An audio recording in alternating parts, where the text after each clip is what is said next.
Hemos llegado al final de los 12 capítulos contenidos en el libro escrito por Nick Vujicic, Una vida sin límites. Antes de comenzar te quiero dar la bienvenida a Audiobook, donde encontrarás solo audiolibros, algunos de superación personal, otros de autoayuda y muchos otros excelentes audiolibros, que te podrán servir en el día a día de tu vida, y mi propósito es que tengas la mejor experiencia al estar en este canal.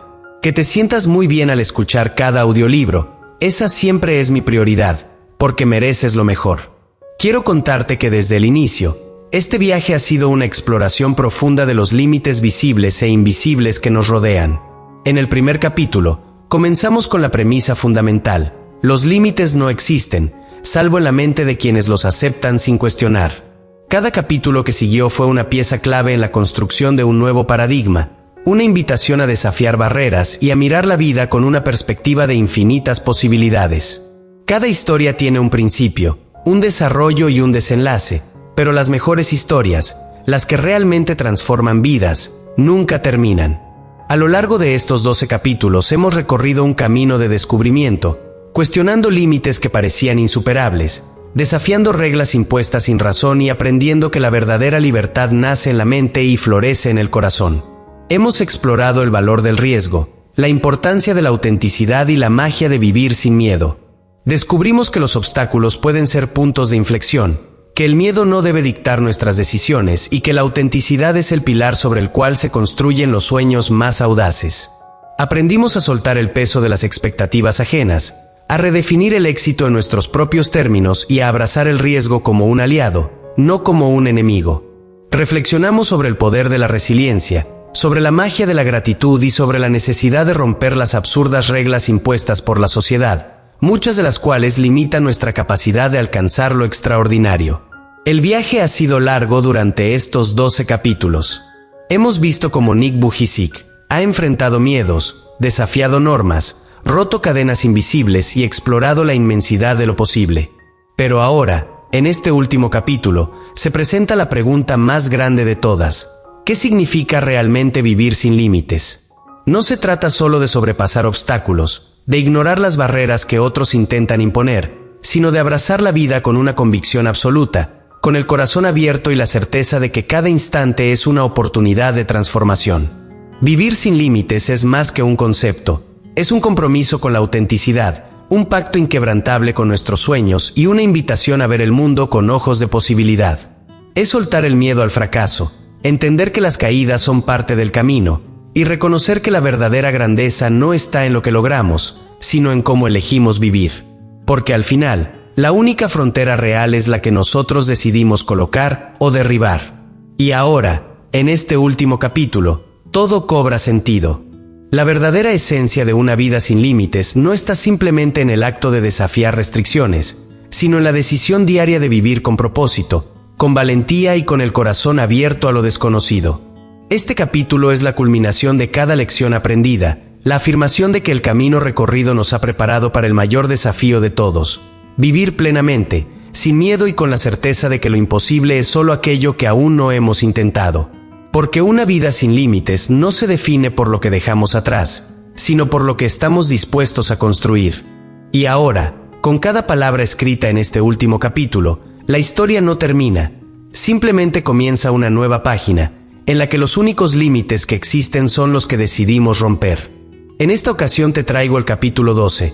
Quiero agradecerles a todos y todas que se han suscrito a este gran proyecto de Audiobook. Gracias por ser parte de esta familia. Se ha podido ver que crece todos los días, porque a los usuarios les sigue gustando estos audiolibros. Quiero decirles que esto apenas comienza.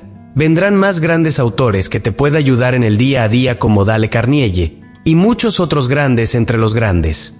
Quiero contarles algo sobre este gran escritor Nick Vujicic. Es una excelente persona con gran talento y mucho éxito. Es de origen australiano que nació sin brazos ni piernas, pero esto no fue un impedimento para lograr convertirse en esa persona de éxito que es hoy en día. Lo valeroso de este gran ser humano es ver que, a pesar de todos los rechazos, burlas y desprecios de los que fue objeto, los tomó como un aprendizaje para llevarlo a donde ha llegado. Quiero contarles que encontrarás los anteriores y siguientes capítulos de este audiolibro en la descripción, para que tengas una mejor guía y no te pierdas de ninguno. Si te gusta este audiolibro, te invito a que te suscribas dejes un comentario y lo compartas con otras personas. Te aseguro que con todo el gusto los estaremos leyendo y respondiendo a la mayor brevedad. Hemos notado que muchas personas que visitan el canal escuchan mis audiolibros y se han venido suscribiendo. Gracias por permitir que esta familia crezca con tu suscripción. Gracias por apoyarnos con este gran proyecto, el cual es llevar mucho conocimiento y sabiduría a muchas personas. No se sabe en qué momento este audiolibro salve una vida o la fortalezca, teniendo en cuenta el ejemplo de vida del autor del libro. Para aquellas personas que no se han suscrito todavía, porque no saben cómo hacerlo, no te preocupes, estás a tiempo de vincularte a tu canal. Lo único que debes hacer es oprimir el botón de suscribirse y ya quedas dentro de nuestra familia. También te invito a que le des oprimir en la manito del pulgar arriba y de esta forma nos sigues apoyando con este gran proyecto. Ese es tu aporte que, aunque parece mínimo, es muy valioso, porque si le das un me gusta puede volverse tendencia, y de esta forma se logra que estos audiolibros llegue a muchas personas que tal vez necesiten esta voz de aliento en momentos o retos que parecen imposibles.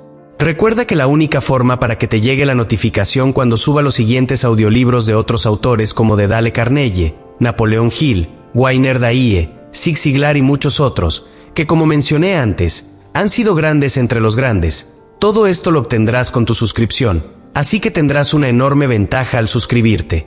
Comencemos. Capítulo 12. Que la generosidad se convierta en tu misión. En una ocasión, cuando tenía 20 años, decidí realizar una gira de 2 semanas a Sudáfrica.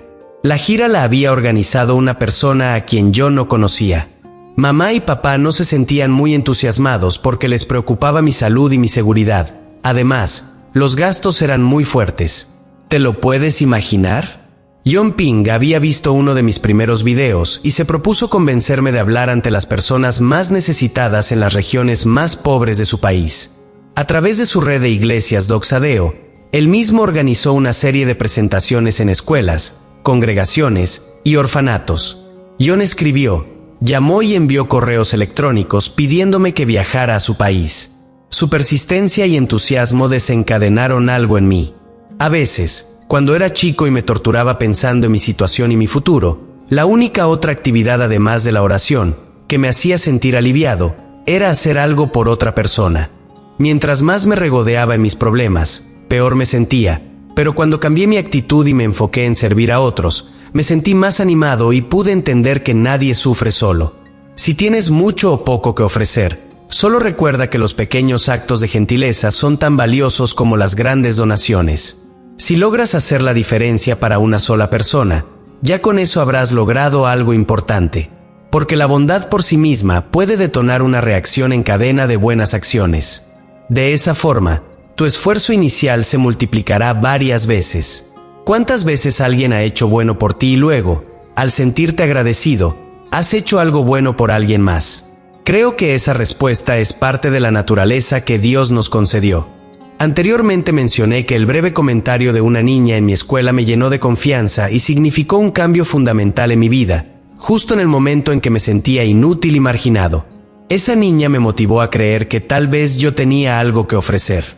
Es por eso que ahora quiero ser una inspiración para la gente que necesita ayuda en todo el mundo, y al mismo tiempo, difundir la palabra del amor de Dios.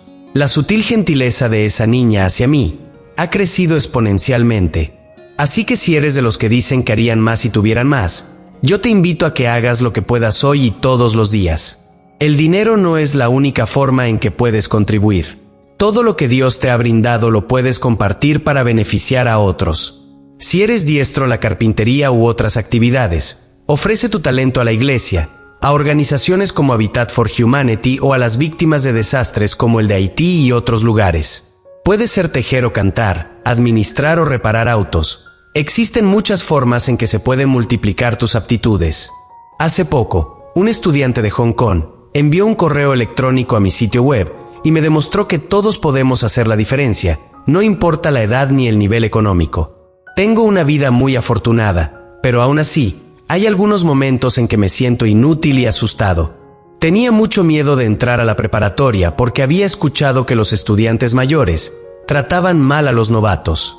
El primer día que fui a la escuela, me uní a otros estudiantes de mi clase de Humanidad en Acción y conocí a un maestro que nos enseñó a pensar que éramos una familia, no un grupo escolar.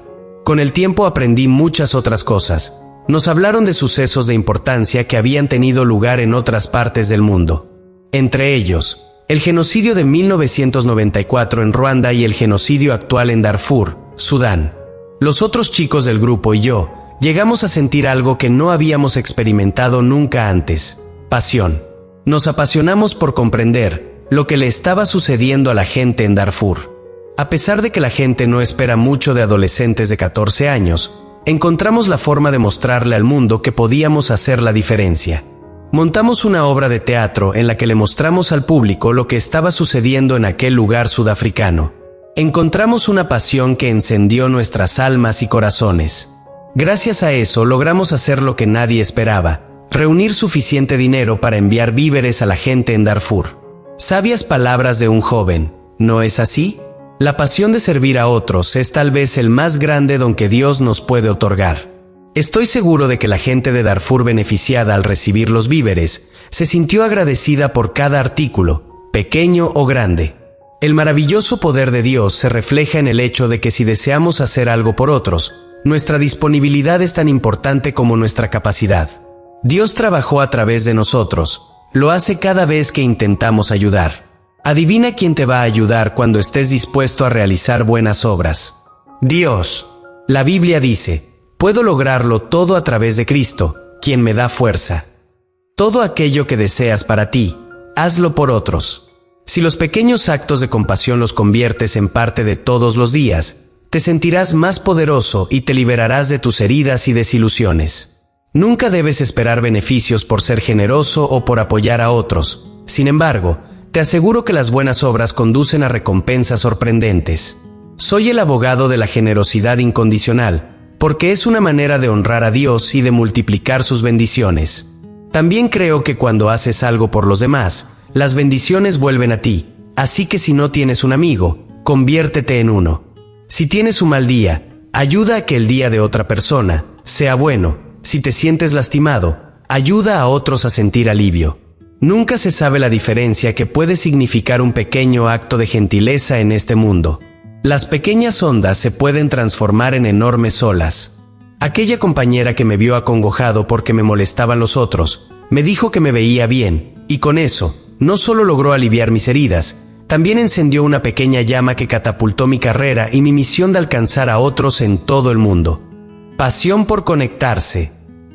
No te preocupes por el tipo de beneficio que puedas ofrecer a otros, solo debes conectarte con ellos y entender que los pequeños actos de bondad se multiplican y cobran una fuerza mayor a la que jamás hubieras imaginado.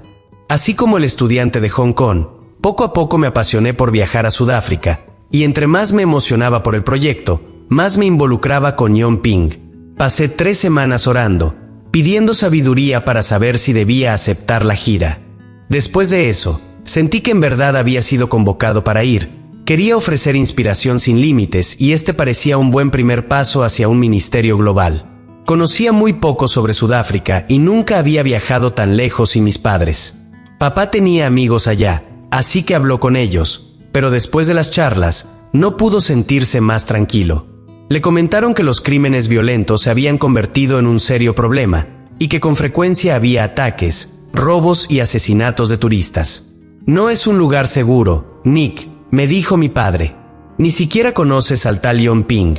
¿Por qué habrías de confiar en él y dejar que te lleve a ese sitio? Mamá y papá tenían muy pocas canas, lo cual era bastante sorprendente si tomas en cuenta algunas de las aventuras que viví en mi temeraria juventud, pero al igual que todos los demás padres, eran muy protectores. Sentían que debido a mis discapacidades, tenían más razones para estar preocupados por mi seguridad. No obstante, deseaba con pasión ir a ese viaje, responder a mi llamado y hacer crecer mi carrera de evangelista y orador inspiracional. Cuando les hablé por primera vez de la posibilidad de hacer un viaje a Sudáfrica, sus principales preocupaciones fueron mi seguridad y la estabilidad financiera. Acababa de comprometerme con la compra de mi primera casa con las ganancias de mi trabajo, y ellos sentían que debía pagar mis deudas antes de irme a viajar por las calles del mundo.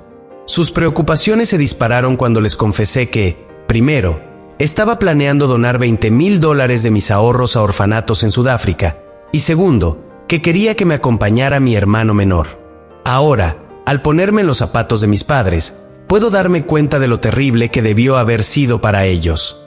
Pero yo estaba completamente decidido a hacerlo. La Biblia dice, si alguien tiene posesiones materiales y no siente compasión al ver a su hermano necesitado, ¿cómo puede tener el amor de Dios de su lado? Yo quería honrar a mi fe y servir a otros. A pesar de mi discapacidad, sentía fortaleza y pensé que era el momento de cumplir mi propósito. Todavía tenía que convencer a mis padres de que estaría a salvo. Además, mi hermano tampoco estaba muy emocionado de ir conmigo al principio, porque le preocupaban las noticias que se habían difundido sobre la violencia. «No quiero que me coma un león», me dijo. Seguí insistiendo y molestándolo. Traté de explicarle la situación de los leones. Ya había reclutado a 2 primos para ir, pero uno de ellos cambió de opinión, por lo que Aarón sintió que era su obligación ir conmigo y ayudarme en el viaje. Mis padres oraron y finalmente nos dieron su bendición. Todavía se sentían preocupados, pero confiaban en que Dios nos cuidaría. Servicio al mundo. Cuando llegamos a Sudáfrica después de un largo viaje, nuestro anfitrión esperaba en el aeropuerto como nos había dicho que lo haría. Por alguna razón yo había imaginado que John Ping era un hombre mucho mayor. No creía que tuviera la edad de mis padres, pero sí que anduviera en los 30 y tantos. Tenía 19 años. Era solo un año más joven que yo entonces. Cuando nos conocimos en el aeropuerto, pensé, tal vez no fue tan buena idea. Pero por fortuna, John demostró ser un sujeto muy maduro y capaz. Me abrió los ojos a una cantidad de pobreza y necesidad nunca antes vistas. Me dijo que cuando vio el video se había sentido inspirado por mi vida. Pero más adelante, descubrí que su historia también era muy peculiar. Su dedicación y fe me tomaron por sorpresa. John nació en una granja ganadera en la República del Estado Libre Naranja, al sur de Sudáfrica. Cuando era adolescente se juntó con gente que no lo benefició en lo absoluto, pero después se convirtió en cristiano y ahora era dueño de una pequeña compañía de transporte. Se sentía muy agradecido porque Dios le había ayudado a encaminar su vida y lo había bendecido. John estaba tan decidido a que yo difundiera fe e inspiración en su país, que había vendido su propio auto con el objetivo de reunir dinero para nuestra gira en iglesias, escuelas, orfanatos y prisiones. También le pidió prestada a una tía una camioneta azul para transportarme a los compromisos en Cape Town, Pretoria, Johannesburgo y todos los puntos intermedios. La agenda era una locura. Hubo días en que solo dormíamos 4 o 5 horas. Sin embargo, ese viaje me ayudó a conocer gente, lugares y situaciones que cambiaron mi vida para siempre. Me ayudó mucho para descubrir a qué me quería dedicar el resto de mi existencia, compartir mi mensaje de motivación y fe por todo el mundo. Por el hecho de nacer en Australia y vivir en California, Aarón y yo creíamos haber vivido bastante, pero cuando realizamos este viaje, nos sentíamos como niños perdidos en el bosque. Esta condición se hizo evidente a un nivel mucho más profundo cuando dejamos el aeropuerto y pasamos por Johannesburgo. En una intersección, Aarón miró por la ventana y vio un letrero que lo aterró: área de pedradas y despojamiento. Mi hermano miró al conductor y le preguntó: «John, ¿qué significa lo que dice ese letrero?» «Eso quiere decir que en esta zona te arrojan pedradas a las ventanas, sacan tus cosas del auto, te despojan de ellas y se van corriendo», dijo John. Cerramos las puertas con seguro y miramos a nuestro alrededor. Notamos que mucha gente vivía en casas rodeadas por altos muros de concreto con alambre de púas en la parte superior. Mucha de la gente que conocimos en los primeros días nos habló de que la habían asaltado o robado. A pesar de lo anterior, descubrimos que Sudáfrica no era más peligrosa que muchas otras regiones en donde la pobreza y el crimen son problemas de importancia. De hecho, Aarón y yo nos enamoramos de Sudáfrica y su gente. A pesar de todos los problemas del país y de las circunstancias de la población, descubrimos que los sudafricanos son gente maravillosa, llena de esperanza y alegría. Nunca habíamos contemplado tales grados de pobreza y desesperación, ni habíamos experimentado tal alegría e implacable fe. Los orfanatos eran desgarradores e inspiradores al mismo tiempo. Visitamos un orfanato dedicado al rescate de niños que habían sido dejados en botes de basura o bancas en parques. La mayoría de ellos estaban enfermos y sufrían de malnutrición. Nos afectaron tanto que al día siguiente volvimos con pizza, refresco, juguetes, balones de soccer y otros regalos sencillos. Los niños estaban muy entusiasmados. También vimos niños que tenían heridas abiertas, debido a bacterias que se comen la piel, adultos muriendo de sida y familias que todos los días tenían que buscar comida y agua limpia para beber. Vivir esa situación tan de cerca, percibir el aroma de la enfermedad y la muerte bailando sobre seres humanos en agonía, y saber que lo único que podía hacer era rezar para consolarlos, fue una experiencia que me abrió los ojos. Nunca había visto tanta pobreza y sufrimiento. Era mucho peor que cualquier situación que yo hubiese enfrentado. Me hizo sentir que en comparación, toda mi vida la había pasado muy con sentido. Me abrumó el conflicto de sentimientos. La compasión me hacía querer saltar y salvar a quien pudiera, y además, sentía enojo por la existencia de tanto sufrimiento y la aparente inamovilidad de este. Nuestro padre nos había hablado sobre su infancia en Serbia, con solo un trozo de pan y un poco de agua y azúcar para cenar. Su padre, mi abuelo, había sido peluquero de oficio, había trabajado en una estética del gobierno, pero lo corrieron cuando se negó a unirse al Partido Comunista. Para él, era muy difícil manejar su propia peluquería, porque los comunistas lo presionaban demasiado. La familia se tuvo que mudar 1 o 2 veces al año, para que mi abuelo, cuya religión le prohibía usar armas, pudiera evitar que lo reclutaran en el ejército. Cuando contrajo tuberculosis y ya no pudo trabajar en su oficio, mi abuela tuvo que mantener a sus 6 hijos trabajando como costurera. Después de presenciar tan de cerca la pobreza y el hambre de Sudáfrica, las historias de mi padre sobre las dificultades que había tenido que enfrentar su familia cobraron un nuevo significado. Yo ya había visto la angustia en los ojos de las madres moribundas y escuchado a sus niños aullar del dolor de tener el estómago vacío. Visitamos ciudades perdidas en las que las familias vivían en diminutas chozas de lámina, no más grandes que un cuarto de servicio, calentándose con papel periódico y sin agua. También hablé en una prisión en la que los presos llenaban la capilla y el patio de afuera. Nos enteramos de que muchos de los prisioneros todavía estaban en espera de ser juzgados y que el único crimen que la mayoría había cometido era deberle dinero a alguien que tenía el poder de enviarlos a la cárcel. Conocimos a un prisionero que había sido sentenciado a 10 años de prisión porque debía $200. Ese día los prisioneros cantaron para nosotros y sus voces se elevaron sobre el desolado lugar con un gozo inigualable. Para hacer la diferencia. Había llegado a Sudáfrica como un joven lleno de sí mismo, seguro de que podría hacer una diferencia en esa vasta tierra. Pero en realidad fue Sudáfrica la que operó un cambio en mí.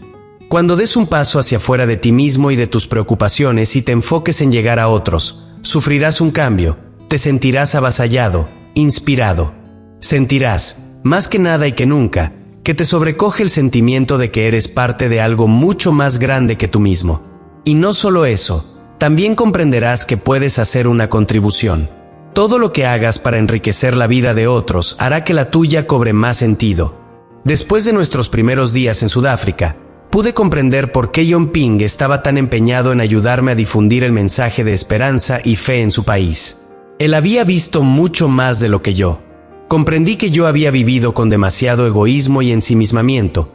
Aquel exigente muchacho sin brazos ni piernas no podía imaginar que alguien pudiera sufrir tanto como él. Después de ese viaje, jamás me he podido volver a sentir igual al entrar en un supermercado. La abundancia de alimentos que hay en la tienda de mi vecindario sobrepasa la imaginación de los huérfanos y la gente que llegué a conocer en las ciudades perdidas de Sudáfrica. Hasta la fecha, cada vez que me siento demasiado consentido en alguna oficina con aire acondicionado o cuando alguien me ofrece una bebida fresca, reflexiono sobre aquel viaje. Comodidades tan simples son una rareza absoluta en esa parte del mundo. Mi hermano Aarón se desempeña ahora como maestro de matemáticas y ciencias en una preparatoria en Australia. Él todavía sigue hablando sobre la forma en que el viaje a Sudáfrica nos hizo reflexionar más sobre nuestra realidad. Nos sentimos acongojados al vivir algunas situaciones, pero también nos sorprendieron muchas otras. Aarón y yo estábamos de acuerdo en que ese había sido el mejor viaje de nuestras vidas. Ambos regresamos a casa preguntándonos, ¿qué podemos hacer para que otros dejen de sufrir? ¿Cuál es la mejor forma de contribuir? ¿Cómo podría seguir viviendo como antes, después de haber conocido a gente que sufre tanto? Pero no es necesario que viajes tan lejos para encontrar a alguien que necesita ayuda. De hecho, nuestro viaje a Sudáfrica logró que hiciéramos conciencia de la gente necesitada que vive en nuestra comunidad y nuestro país.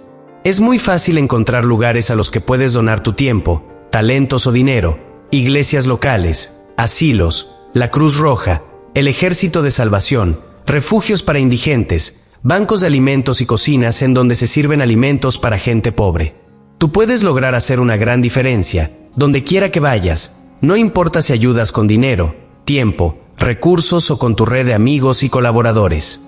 Aquel primer viaje a Sudáfrica logró que me emocionara tanto por iniciar mi misión, que doné una buena cantidad de mis ahorros, $20,000. Mientras estuvimos ahí logramos reunir otros 20,000 y también los donamos. Pasamos días enteros comprando regalos para los huérfanos, alimentándolos y abasteciéndolos de libros, cobijas y camas. Les dimos televisiones y reproductores de DVD a los huérfanos, a través de donaciones que hicimos a media docena de organizaciones de caridad. $20,000 menos en mi cuenta es una cantidad bastante considerable, pero cuando pienso en eso, quisiera tener más para dar. Haber tenido un impacto en las vidas de tan solo algunas personas me otorgaron un sentido de plenitud que nunca había experimentado. Mamá tampoco estaba muy feliz cuando volví de Sudáfrica con mi cuenta de ahorros vacía, pero pudo comprender que mi vida se había enriquecido en mayor medida. Milagros en proceso. Una de las escenas más crudas e inolvidables de nuestro viaje a Sudáfrica surgió cuando hablé en una iglesia. Cientos de personas que se encontraban enfermas, discapacitadas y moribundas, se habían formado en busca de un milagro que los consolara. Por lo general siempre hago algunas bromas sobre mi carencia de miembros para relajar al público, pero en aquella iglesia nadie se rió. No buscaban humor, querían sanar, buscaban milagros. Llegaron cada noche a la iglesia con collarines, muletas y sillas de ruedas esperando ser sanados. 2 personas que tenían SIDA llegaron sobre un colchón arrastrado por otros. Algunas personas habían tenido que caminar durante 4 o 5 horas para llegar ahí. La parte trasera de la iglesia estaba llena de muletas y sillas de ruedas que, según me dijeron, habían sido dejadas ahí por personas que habían logrado sanar. Mi hermano y yo hablamos con un hombre que tenía la pierna y el pie inflamados hasta casi el doble de su tamaño normal. Estaba en agonía, pero había caminado hasta la iglesia para obtener alivio. Todo mundo desea tener el poder de curar a quienes sufren. Yo mismo le he pedido a Dios que me conceda el milagro de tener brazos y piernas, pero no lo ha hecho. Tampoco hubo milagros para la gente que llegó a aquella iglesia en Sudáfrica. Eso no significa que los milagros no ocurran. Mi vida muy bien se podría calificar como uno, dado que he podido alcanzar a públicos muy diversos y transmitirles palabras de fe e inspiración. El hecho de que este cristiano australiano de origen serbio que no tiene miembros haya recibido invitaciones de líderes gubernamentales de Costa Rica, Colombia, Egipto y China no es un milagro menor. También me he reunido con el Papa Senouda III de la Iglesia Copta y con el gran imán Sheikh Mohammed Saad Tantawi, sin mencionar a los líderes de la Iglesia de los Santos del Último Día. Mi vida es un testimonio de que los únicos límites que existen son los que nosotros mismos nos imponemos. Vivir sin límites significa saber que siempre tendrás algo para dar, algo que pueda aligerar la carga de otros. Incluso los pequeños actos de gentileza y unos cuantos dólares pueden tener una trascendencia importante. Después de aquel terrible terremoto de 2010 en Haití, la Cruz Roja de Estados Unidos instaló un programa para que la gente pudiera donar de inmediato. Era un sistema en el que se podían donar $10 con un mensaje de texto al 90999 que dijera Haití. Está bien, $10 no parece ser mucho dinero y enviar un mensaje de texto no conlleva un gran esfuerzo. Era un acto de caridad pequeño, pero si tú fuiste uno de los que participó, hiciste una gran diferencia. La última vez que revisé los datos de la Cruz Roja, más de 3 millones de personas habían hecho donaciones de $10 a través de sus celulares. La Cruz Roja había recibido más de $32 millones para financiar sus esfuerzos para ayudar a la gente de Haití. Haz lo que amas, en beneficio de otros. Actualmente, mi organización sin fines de lucro, Life Without Limbs, apoya a más de 10 caridades distintas, incluyendo la fundación de la Iglesia Apostólica Cristiana, la cual envía misioneros a todo el mundo, opera en orfanatos e iglesias, y en el desafío adolescente de Bombay, sobre el que escribí previamente en este libro.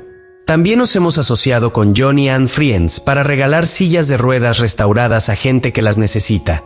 Tú puedes escoger eso que más te gusta hacer y hacerlo por el beneficio de otros. ¿Juegas tenis? ¿Andas en bicicleta? ¿Te encanta bailar? Convierte tu actividad favorita en un acto de filantropía, un torneo de tenis para beneficiar a alguna organización local, un paseo en bicicleta para el club de chicos y chicas, o un maratón de baile para reunir ropa para niños necesitados.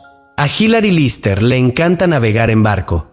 A los 37 años decidió que trataría de navegar alrededor de toda la isla de Gran Bretaña. Planeó que el viaje de 40 días se convirtiera en un beneficio para su organización de caridad, Hilary's Dream Trust. Esta organización les ayuda a adultos discapacitados a aprender a navegar. Hilary piensa que navegar puede animar el espíritu y la confianza de la gente que tiene discapacidades. Esta creencia de Hilary sobre el poder curativo de la navegación surgió de su experiencia personal. Ella perdió la movilidad de sus brazos y piernas cuando tenía 15 años debido a un desorden neurológico progresivo. Ahora es una cuadripléjica graduada en Oxford que navega en un bote diseñado especialmente para sus necesidades. En él, utiliza un sistema de popotes con los que opera los controles a través de sorbeteos y soplidos. Un popote controla el timón y los otros dos le ayudan a conducir. Es la primera marinera cuadripléjica que cruzó sola el Canal de la Mancha y que ha navegado alrededor de Gran Bretaña. Persona por persona. 2 años después de nuestra prodigiosa experiencia en Sudáfrica, recibí una invitación para ir a hablar a Indonesia. La invitación llegó por correo electrónico y provenía de un caballero en Perth, cuyo apodo era Han Han. Era de origen chino y se desempeñaba como pastor de un grupo de iglesias indonesias en Australia. Cuando recibí su correo electrónico, llamé a Han Han. Pasamos horas en el teléfono discutiendo su propuesta. Me dijo que en Indonesia conocían bien mi ministerio gracias a los DVD y los videos en internet. Me ofreció organizar una gira que incluiría apariciones ante decenas de miles de personas en cada fin de semana. Mis padres y yo oramos sobre esta propuesta. Ellos estuvieron de acuerdo en que yo debía ir y me dieron su bendición. Yo nunca me canso de ver nuevos lugares del mundo y de conocer a gente tan diversa, de experimentar su cultura y su comida. Han Han organizó un calendario de presentaciones muy demandante, y comencé a preocuparme por eso, en particular cuando descubrí que el cuidador que me habían asignado no hablaba inglés. La barrera del lenguaje se convirtió en un problema grande cuando me enfermé por un virus digestivo.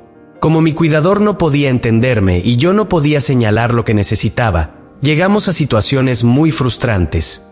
Los anfitriones también organizaron una fiesta para celebrar mi cumpleaños número 20, pero mi estómago y yo no estábamos exactamente preparados para celebrar. Llegué a tener tanto dolor que tuve que orar para pedir la ayuda de Dios. Mientras lo hacía pude ver a Jesús en la cruz. Mi dolor disminuyó. Le agradecí a Dios y disfruté el resto de la fiesta. Al siguiente día me proveyeron con atención médica y mejoré muchísimo antes de regresar a Australia. Algunos años después Han Han me volvió a invitar a hacer otra gira en Indonesia. En esa ocasión yo llevé a mi propio cuidador y me limité a beber agua embotellada sin hielo. Un hombre de negocios de Indonesia conocido como Pachokeiro hizo arreglos para que hablara ante 40,000 personas en presentaciones en estadios de 5 ciudades. Esas presentaciones también se transmitieron por televisión. Un domingo por la mañana, tras haber realizado 3 presentaciones en una iglesia, nos tomamos un descanso porque tendríamos 3 presentaciones más por la noche. Estaba hambriento y cansado, pero decidí solucionar el problema del hambre primero. Encontramos un restaurante chino cerca del sitio donde había sido la última presentación. Nos acompañó un grupo de líderes locales y patrocinadores de la gira. Entramos al restaurante. Vaughan, mi cuidador, me llevaba cargando. El restaurante no era muy elegante. Tenía piso de concreto y mesas y sillas de madera. En cuanto nos sentamos, una joven se acercó a la puerta y se recargó contra el marco. Estaba llorando y se dirigió directamente a mí, en idioma indonesio. Sentí una ola de compasión por ella a pesar de que no sabía lo que decía. La joven hacía señas y me hizo comprender que necesitaba un abrazo. Los empresarios y líderes comunitarios que estaban conmigo parecían estar conmovidos por lo que decía la mujer. Me explicaron que ella, Esther, había crecido en una casita de cartón con techo de lámina.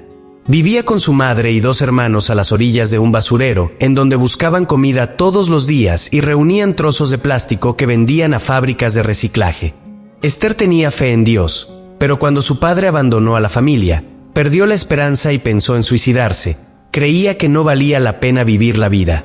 Rezó y le dijo a Dios que ya no seguiría yendo a la iglesia. Ese mismo día, el pastor le mostró a la congregación uno de mis DVDs. Era una copia que se vendía en el mercado negro, uno de los 150,000 DVDs producidos y vendidos ilegalmente en Indonesia. Cuando Anand me contó que había tantas copias piratas de mi DVD, le dije: no te preocupes, alabado sea Dios. Me interesaba más que mi mensaje llegara a mucha gente que obtener beneficios económicos de eso. Esther me había confirmado que Dios estaba trabajando incluso a través del mercado negro. Con la ayuda de un intérprete, Esther me comentó que mi DVD la había inspirado a rechazar la desesperación. Logró encontrar un propósito y tener esperanza. Sintió que si Nick podía confiar en Dios, entonces yo también puedo. Oró para obtener un trabajo e hizo ayuno durante 6 meses. Esther encontró un empleo precisamente en el mismo restaurante chino en que nos conocimos. Tras escuchar su historia, me abrazó Esther y le pregunté cuáles eran sus planes. Había decidido que aunque tenía poco dinero y trabajaba 14 horas al día, se iba a preparar para convertirse en una ministra para niños. Esperaba poder asistir a la escuela de enseñanza bíblica, pero no estaba muy segura de cómo hacerlo. Esther vivía en el restaurante y dormía en el suelo porque no podía pagar un lugar para vivir. Casi me caí de la silla tras la revelación. Yo no me había sentido muy cómodo de comer en ese restaurante y ella dormía ahí en el suelo. La animé para que buscara otro sitio para vivir y para que no abandonara su sueño de convertirse en una ministra para niños. Había un pastor entre los miembros de grupo, y cuando Esther volvió a su trabajo, él me dijo que la escuela local de enseñanza bíblica era muy costosa y que había una lista de espera de 12 meses, tan solo para hacer el examen de admisión, que muy pocos estudiantes aprobaban. Frente a mí, colocaron un plato lleno de comida humeante, pero yo ya había perdido el apetito. No podía dejar de pensar en esta mujer que dormía en el suelo. Mientras el resto de mis acompañantes agradecía los alimentos, yo recé por Esther. Mis oraciones recibieron respuesta casi de inmediato. El pastor que se sentó junto a mí me dijo que su iglesia le podía proveer un lugar a Esther para vivir si yo contribuía con el depósito.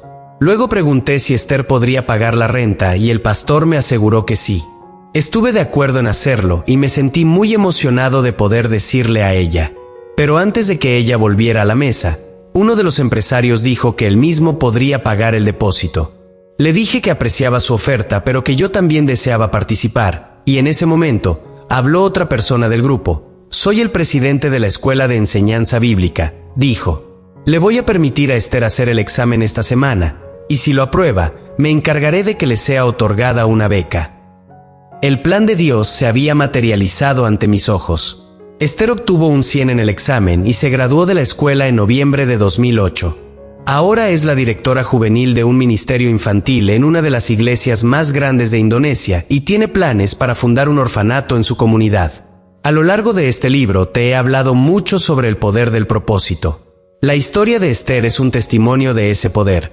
Era una mujer que solo contaba con un propósito y su fe en Dios. Con eso pudo crear un poderoso campo magnético que me atrajo a mí y a todo un grupo de gente que estaba dispuesta a ayudarle a cumplir su sueño. El poder del propósito y la fe. Recibí de Esther una lección de humildad gracias a su poderoso sentido del propósito, a su imperecedera esperanza de tener una mejor vida, su temeridad y su resistencia, su fe en Dios, su amor por sí misma, su actitud positiva, su disposición a correr riesgos y su habilidad para acercarse a otros. La historia de Esther me asombra e inspira. Espero que tú también sientas lo mismo, porque mi propósito al escribir este libro ha sido encender las flamas de la fe y la esperanza que se encuentran dentro de ti, para que de esa forma también tú puedas vivir una vida sin límites. Tal vez tus circunstancias son muy difíciles, tal vez tienes problemas de salud, económicos o interpersonales, pero si tienes un sentido del propósito, fe en el futuro y la determinación para no rendirte jamás, puedes vencer cualquier obstáculo. Esther lo hizo. Tú también puedes hacerlo.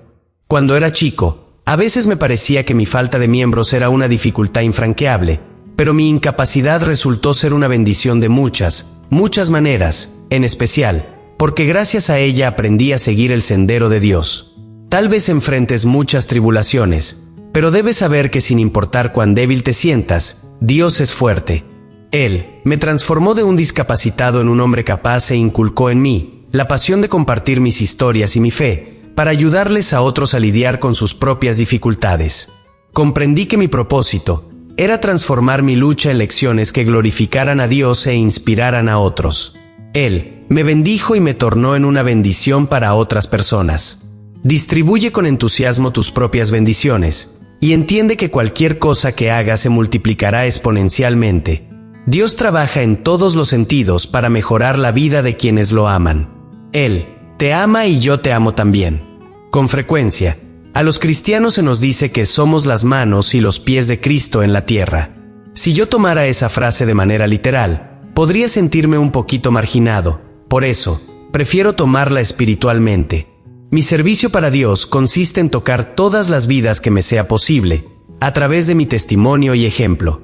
Mi objetivo es reflejar el amor que Cristo tiene por todos nosotros. Él nos ha dado la vida para que nosotros podamos compartir nuestros dones con otros. Esto me llena de gozo y tú debes sentir lo mismo. Espero que las historias y mensajes de este libro te hayan ayudado e inspirado a encontrar un propósito, a tener esperanza y fe, a amarte a ti mismo, a tener una actitud positiva, a ser temerario, indomable, a aceptar el cambio, a ser confiable, a estar abierto a las oportunidades, dispuesto a correr los riesgos y a mostrar caridad para otros. Recuerda esto, Dios en verdad tiene un gran propósito para tu vida. Debes vivirlo sin límites. Con amor y fe, Nick.